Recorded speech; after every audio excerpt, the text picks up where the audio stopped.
তুমি গেম খেলছো? আচ্ছা, আর ভলু চুপ কর। ভলুকে বলে দে চুপ কর। ভলু,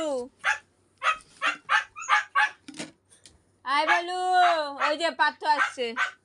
আজা আজা। আচ্ছা, পড়াশোনা করবে? ওমা, পড়াশোনা করবে?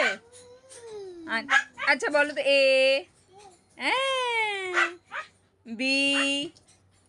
আচ্ছা, বি বলো, বি বলো। ওমা, বি বলো।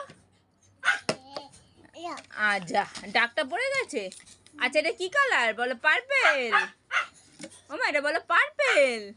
আচ্ছা, তুমি বলতে পারছো না? আচ্ছা, ও বলতে পারছে না। ভলু চিৎকার করে যাচ্ছে, ও ডিস্টার্ব হচ্ছে। আয় বলো, চিল্লাস না, বকে দিয়েছি। হ্যাঁ, আয় ভলুকে আপ করে দে। আচ্ছা, ও এখন খুব খেলার মধ্যেই মত্ত হয়ে গেছে। ও আর কিচ্ছু করবে না।